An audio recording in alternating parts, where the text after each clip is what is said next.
Bonjour, bienvenue sur la chaîne Canva et Technologie. Aujourd'hui, nous allons voir comment créer un logo grâce à Canva. Si tu es nouveau sur la chaîne, moi je suis Sablin Amon. Sache que ici, nous allons te permettre d'évoluer facilement sur le web en brisant toutes les barrières techniques grâce à des outils, des techniques et des technologies web qui te permettront d'aller beaucoup plus rapidement. Donc, si tu ne l'as pas encore fait, abonne-toi. Si tu aimes nos contenus, partage et like. Passons à présent au sujet de cette vidéo. Alors, pour créer un logo, c'est simple. Une fois qu'on est connecté, on a créé son compte et on est connecté sur Canva, on va donc créer design, logo et on a cette fenêtre qui apparaît. On a trois parties principales dans Canva. Donc, on a cette barre latérale là, dans laquelle on va saisir notre titre. Par exemple, ici c'est formation Congolais. J'ai oublié le tuto Congolais.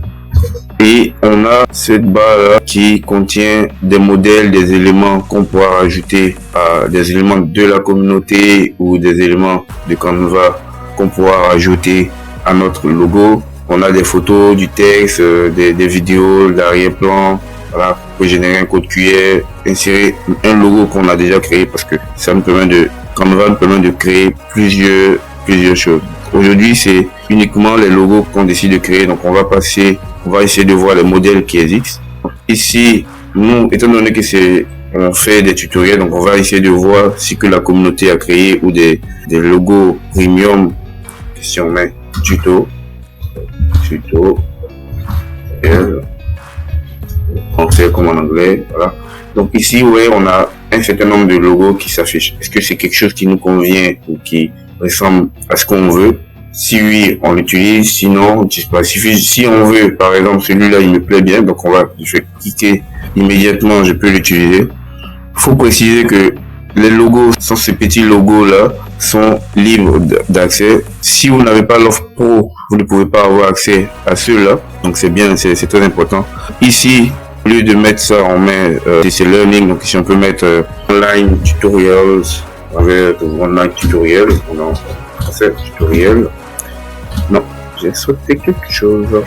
Tutoriel, voilà, online tutoriel ou tutoriel pour essayer. Voilà, tac, tutoriel en ligne. Voilà, on peut agrandir, que ça a débordé un peu, donc on va le centrer. Tac, c'est bon. On peut le faire remonter un peu, c'est bon, ou le descendre, c'est comme vous voulez. Est-ce que ceci nous convient? C'est des couleurs qui vont avec notre charte graphique ou pas? Oui, on peut essayer de réajuster par exemple cette couleur en la mettant en orange et celle-là en utilisant celle-là par exemple. Là, c'est quelque chose, ça match un peu avec ce qu'on a comme couleur dans notre charte graphique, ça me plaît. Ici, on a quelque chose qui est en anglais learning, donc on peut mettre apprentissage.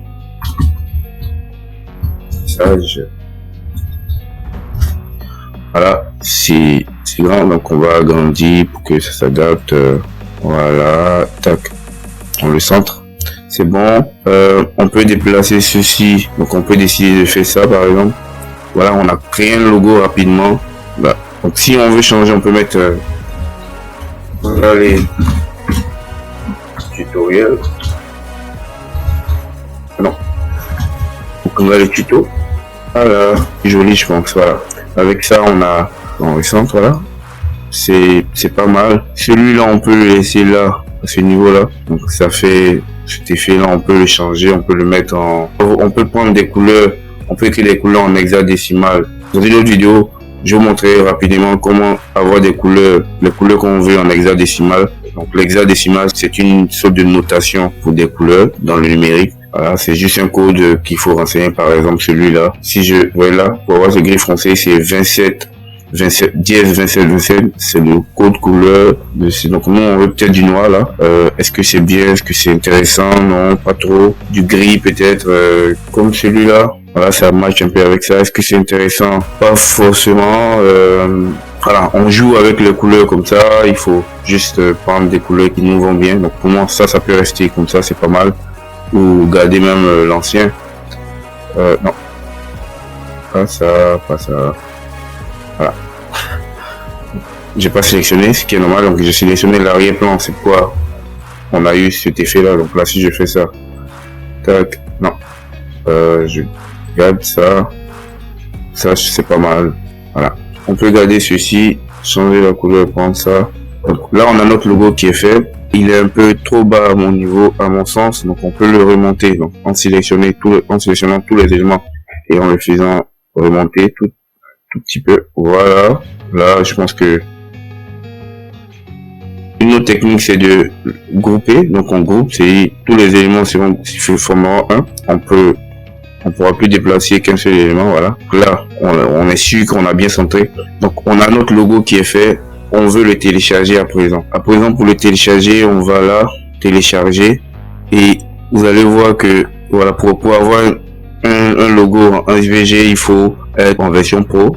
Sinon, vous pouvez avoir ce logo-là facilement en PNG pour votre site. Donc, c'est plus rapide, c'est simple. En JPEG, voilà. Donc, vous avez plusieurs formats. Vous pouvez faire des vidéos. Donc, tac, c'est bon. Nous, c'est ce qui nous intéresse. On peut décider de retirer l'arrière-plan, de jouer sur la taille de l'image ou de redimensionner l'image directement ici en ayant des valeurs qui nous intéressent ou qui vont avec notre charte graphique ou des valeurs qu'on veut. Sinon, par défaut, c'est 500 x 500, donc c'est un logo carré. Donc voilà, on peut mettre d'autres effets. On peut décider de rajouter d'autres effets ou par exemple un cercle comme ça. Ouais, là j'ai ce cercle là que j'ai rajouté. Ouais, ça fait partie des éléments qui sont à notre disposition pour la création de ce logo là. Facilement, j'ai rajouté un élément qui est en rapport un peu avec la charte qu'on a. Cet élément là, on peut pas modifier la couleur, donc c'est une image fixe. Ça, c'est un peu compliqué, donc on peut décider de chercher un autre élément, par exemple celui-là. Ah non, lui il match pas aussi. Alors qu'est-ce qu'on fait? On choisit cercle. Voilà. Donc ici on a plusieurs types de cercles. Tac. Voilà, ça c'est pas mal. Et vous voyez qu'on peut modifier la couleur. On peut changer l'orientation. Voilà.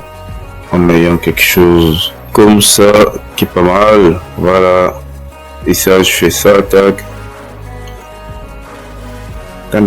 On a notre logo qui est fait, qui est pas fait, qui ressemble un peu plus à quelque chose de présentable. Donc on télécharge à présent, tac, arrière-plan transparent. Voilà, c'est bon, il a téléchargé notre logo. Voilà, si on peut le visualiser.